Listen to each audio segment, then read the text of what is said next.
This lecture is on the principles of antibiotic prescribing. First, let's start with some terminology about prescribing. There are essentially three types of prescription for antibiotics, and you need to be clear in your head which of these you're using whenever you write a prescription.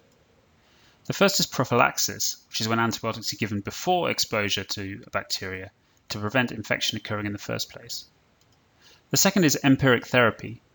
This is when we give antibiotics for a presumed bacterial infection, but we have no microbiological evidence available to guide us. And the third is definitive therapy, which is given for bacterial infections when we do have microbiological evidence to guide us. These are the 6 principles of antibiotic prescribing. The first, and the most obvious, is that we should only use antibiotics for bacterial infections. The second is that we must perform appropriate cultures, and this must be done whenever possible before we give antibiotics. The third is source control. That means that if we have a source of infection, such as an abscess, then we should drain it as soon as we can. Fourth is to choose an appropriate antibiotic, and this is broken down into several sections. Firstly, we need to target the most likely pathogen for the site of infection. We need to make an assessment to see what the likelihood is that we'll be dealing with a resistant organism. We need to review the contraindications to the antibiotic we're thinking of using. We need to make sure our drug has adequate target tissue penetration. And ideally, we should aim for a single drug with appropriate coverage. The fifth principle is that once we've chosen our drug, we need to use it at the correct dose, we need to give it through the right route, and we need to give it for the correct duration. And finally, it's important that we continue to reassess our patients, and on a daily basis, we check that we're giving the appropriate prescription. So the first question is, does our patient need antibiotics? That means, does the patient have a bacterial infection? And although this seems simplistic, it's very common for patients to be given antibiotics when there is actually no evidence of infection. There are a broad range of different types of evidence that we might look for. Here are some examples. Fever is often associated with infection, as is a leukocytosis, particularly with a neutrophilia and a left shift, raised inflammatory markers like procalcitonin, and typically there'll be specific organ dysfunction like tachypnea or dysuria or inflamed skin. There are 3 possible answers to this question. Yes, there is evidence of bacterial infection. No, there's no evidence. Or, very commonly, we're unsure. If the answer is no, that means there's no compelling evidence. Then clearly we should not give antibiotics, but we can offer the patient symptomatic treatment and we can look for other causes of their symptoms. If the answer is yes, an example might be a patient who's got clear pneumonia based on their symptoms in their chest x-ray, then we need to give them empiric antibiotic therapy. However, commonly we're placed in a situation where, particularly when we first see the patient, we're unsure whether bacterial infection is present. Then we need to make a critical decision, and it depends on how well the patient is and how much time we have to make our decision. If the patient is stable and well, we have some time on our hands to decide if antibiotics are required. We can withhold antibiotics, and we can investigate the patient for possible focus of infection. This applies to almost all outpatients and a large proportion of inpatients. However, if a patient's unstable, even if we're unsure of the presence of a bacterial infection, we sometimes need to give empiric antibiotics. These are typically patients who are admitted to hospital, who are very unwell with signs of severe sepsis or septic shock, who may require high care or transfer to the intensive care unit. At this time, it's very important to give appropriate antibiotics as quickly as possible. The second principle is performing cultures before antibiotics are given. We rarely need to take cultures in patients who are stable with community-acquired infections, and we rely on epidemiological studies to guide our choice of antibiotics. However, in the following situations, we should perform cultures. So when we need to use broad-spectrum antibiotics, any patient with a presumed healthcare-associated infection or a recurrent infection, both of which suggest that resistance might be present, in unstable patients, and in certain severe infections, typically those that are going to require protracted therapy, such as meningitis, endocarditis, and bone and joint infection. The third principle is source control. It's been clearly shown that early and effective source control improves outcomes, and we should always remove a urinary catheter in a patient with a catheter-associated UTI, and we must remove intravenous catheters in patients with bloodstream infections, particularly if the line is thought to be the source of the infection. We must also drain drainable collections. That might mean the drainage of an abscess, or in a patient with a peritonitic abdomen, it might be removal of the appendix. The fourth principle is choosing an appropriate antibiotic. The first question we must ask ourselves is, what is the most likely organism? For example, in a patient with pneumonia, we'll be thinking of strep pneumonia and Haemophilus influenzae. In the urinary tract, we think of bowel organisms such as E. coli and Klebsiella pneumoniae. Skin and soft tissue infections, we think of organisms that colonize the skin like Staph aureus and Strep pyogenes. And in intra-abdominal infections, again, we think of bowel organisms such as gram-negative bacilli, anaerobes, and enterococci. Secondly, we need to assess the likelihood of resistance. For example, in healthcare-associated infections, we'd be much more likely to expect a resistant bacteria and may need to use broader coverage. In hospital-acquired Staph aureus infections, they're much more likely to be resistant to cloxacillin, and gram-negative infections in hospital are more likely to be resistant to cephalosporins.